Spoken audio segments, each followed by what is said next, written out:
Hi dear student, myself Khalsa. Today we will try to understand some of the topic from the state of the matter, the chapter called state of matter. उसमें कि हम जो gases के law है, 5 important law, उनको बच्चों समझने की कोशिश करेंगे. तो पहला जो हमारा लॉ होगा वो होगा जी लुसैक लॉ. उसके बाद हम समझेंगे Charles law, after that boils law और लास्ट में हम समझेंगे एवोगैड्रो लॉ. ठीक है. और उसके बाद हम इन चारों लॉ से हमारी जो बेस्ट इंपॉर्टेंट जो इक्वेशन है that is the ideal gas equation, इसको बच्चों हम डिराइव करने की कोशिश करेंगे. तो ठीक है, आप बातें मत कीजिए, वन बाय वन हम इनको पढ़ने की कोशिश करेंगे. ठीक है. और ये तीनों लॉ को एक बहुत जबरदस्त ट्रिक्स के थ्रू आप याद रख सकते हैं. ठीक है. तो पहले मैं यहाँ पर जो हमारे 3 इंपॉर्टेंट लॉ है उनको लिख दूंगा बच्चों. पहला जो लॉ है हमारा that is Gay Lussac law. Okay. उसके बाद हमारा है चार्ल्स लॉ. ओके. और लास्ट में हमारा है that is the Boyle's law. Okay.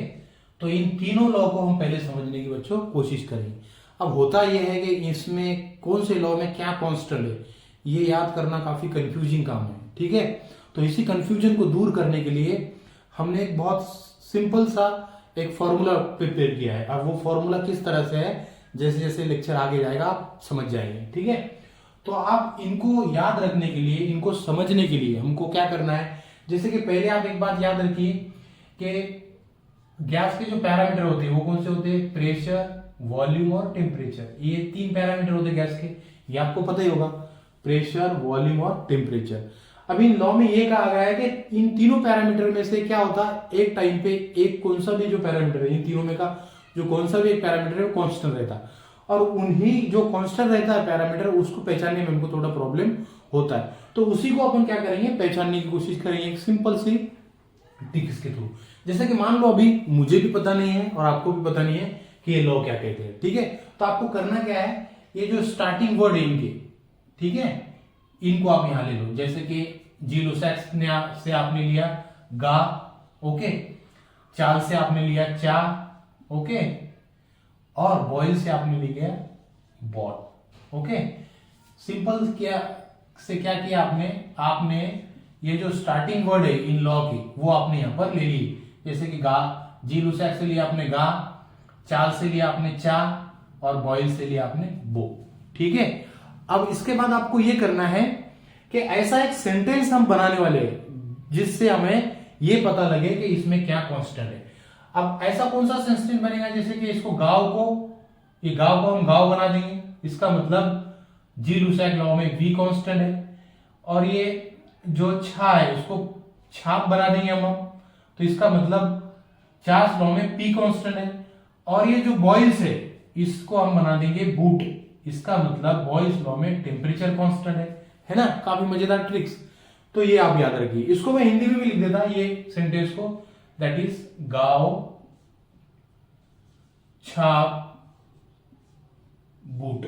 Okay बच्चों, बस इतना आपको याद रखना है. और बनाया भी हमने कोई दूसरी नहीं, यहां से हमने स्टार्टिंग वर्ड ली, यहां से जी लुसैक में का हमने लिया गा, चार्ल्स में का लिया हमने छा और बॉयल्स में का लिया हमने बो. ठीक है. और उसके बाद हमने ऐसा सेंटेंस बनाया जिससे हमें लास्ट का वर्ड देखने से पता लगे कि इसमें यही क्वांटिटी कांस्टेंट है. जैसे कि गांव में का वी, गांव में जो है लास्ट में क्या है वी, तो इसका मतलब जी लुसैक में क्या कांस्टेंट है, वॉल्यूम. जैसे कि चार्ल्स से हमने लिया छाप, तो उसमें का लास्ट का जो वर्ड है वो पी है. इसका मतलब चार्ल्स लॉ में प्रेशर कांस्टेंट है. और बॉयल्स लॉ में से हमने लिया बो और उसको बना दिया हमने बूट, और उसका जो लास्ट का वर्ड है वो क्या है, टी. इसका मतलब बॉयल्स लॉ में टेम्परेचर कांस्टेंट है बच्चों. ठीक है. अब क्या करना है, इनका लॉ भी हमको समझना है. ठीक है. क्या कांस्टेंट है ये जानना इतना इंपॉर्टेंट तो है, लेकिन इसमें क्या स्टेटमेंट क्या है इस लॉ का. इस लॉ का स्टेटमेंट क्या है, कहता है कि अगर आप किसी गैस का अगर आप वॉल्यूम कांस्टेंट रखिए, ठीक है,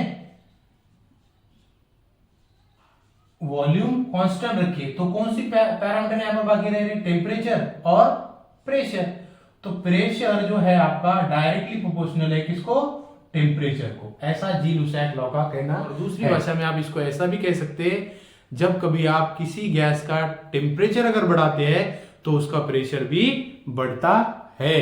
यही कहना है हमारे जी लुसैक लॉ का, ठीक है। तो इसमें जी लुसैक लॉ में V कांस्टेंट होता है, जैसे कि हमने V को कांस्टेंट कर लिया, तो एज जब प्रेशर किसी गैस का बढ़ा देंगे तो टेम्परेचर भी उसका बढ़ने ही वाला है। इसके बाद हमारा चार्ल्स लॉ। चार्ल्स लॉ में कांस्टेंट क्या है बच्चों, दैट इज छाप से हमने लिया P कांस्टेंट है। यहाँ पर क्या कांस्टेंट है, P कांस्टेंट है। P जो है हमारा कांस्टेंट है। P अगर चला जाए तो क्या बचता है यहाँ पर, volume is directly proportional to the temperature, ठीक है। Volume is directly proportional to the temperature. आपको पता ही होगा जैसे जैसे समर आता है वैसे जो गाड़ी का जो टायर है उसके पंक्चर होने के चांसेस क्या होते हैं, ज्यादा होते हैं। तो जैसे जैसे टेम्परेचर बढ़ता है वैसे वैसे वॉल्यूम भी बढ़ता है। और दूसरी बात ये भी बोल सकते हैं आप कि जैसे जैसे वॉल्यूम बढ़ता है वैसे वैसे टेम्परेचर भी बढ़ता है। तो स्टेटमेंट जो है हमारा चार्ल्स लॉ का ये कहना है कि eight the constant pressure as we increase the volume of any gas, temperature is also going to be increase। यही चार्ल्स लॉ का कहना है। जब कभी भी आप किसी गैस का प्रेशर अगर कांस्टेंट रखते होगे तो उसका वॉल्यूम के साथ टेम्परेचर भी बढ़ेगा या टेम्परेचर के साथ वॉल्यूम भी बढ़ेगा। ये कहना है हमारे चार्ल्स लॉ का। उसके बाद हमारा बॉयस लॉ।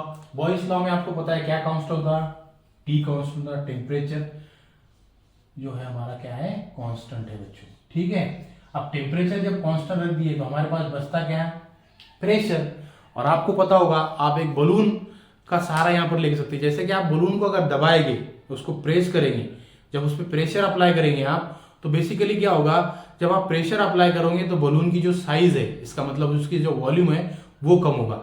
मतलब प्रेशर और वॉल्यूम का जो रिलेशन है वो इनवर्सली है। एक को बढ़ाएंगे तो दूसरा कम होगा, दूसरे को बढ़ाएंगे तो तीसरा जो है कम होगा, इस तरह से होगा। तो यहां पर pressure is inversely proportional to the volume. जैसे जैसे आप प्रेशर बढ़ाएंगे वॉल्यूम कम होगा, और जैसे जैसे आप वॉल्यूम बढ़ाएंगे प्रेशर कम हो जाएगा। इसका बेस्ट एग्जांपल है हमारा बलून। जैसे जैसे आप बलून को प्रेशराइज करोगे तो उसका वॉल्यूम क्या होगा, कम होगा। जब आप किसी भी गैस का प्रेशर अगर बढ़ाते हैं तो उसका वॉल्यूम भी क्या हो जाएगा, कम हो जाएगा। और वॉल्यूम को अगर बढ़ाएंगे तो आप प्रेशर कम हो जाएगा। यही जो स्टेटमेंट है बॉयल्स लॉ का है, ठीक है। तो ये तीनों जो लॉ है वो हमने यहाँ पर डिराइव किए। अब मैं बारी बारी से आपको जो तीनों लॉ के जो स्टेटमेंट है वो उनको समझाने की कोशिश करूंगा। कि जी लुसैक लॉ का कहना ये है कि जब कभी भी आप जो किसी गैस का अगर वॉल्यूम कांस्टेंट रखे, वॉल्यूम अगर आप कांस्टेंट रखे तो प्रेशर जो होगा it is directly proportional to the temperature. जब जैसे आप प्रेशर बढ़ाएंगे वैसे टेम्परेचर भी बढ़ जाएगा। ये स्टेटमेंट है जी लुसैक लॉ का। उसके बाद हम आएंगे हमारा चार्ल्स लॉ पे आएंगे। चार्ल्स लॉ का कहना यह है कि जब कभी भी आप किसी गैस का प्रेशर अगर कांस्टेंट रखेंगे तो जो हमारा वॉल्यूम होगा वो टेम्परेचर को क्या होगा, डायरेक्टली प्रोपोर्शनल होगा। जैसे कि आपको पता होगा कुकर में जब टेम्परेचर नीचे से बढ़ता है तो जो कुकर में जो हम खाना पकाते हैं उसका वॉल्यूम भी बढ़ जाता है, और उसी वजह से वो विसल्स हमारे को सुनाई देती है। तो वॉल्यूम बढ़ेगा तो टेम्परेचर भी बढ़ेगा, टेम्परेचर बढ़ेगा तो वॉल्यूम भी बढ़ेगा। ये कहना है हमारे किसका, चार्ल्स लॉ का। उसके बाद हमारा लास्ट का law that is the Boyle's law.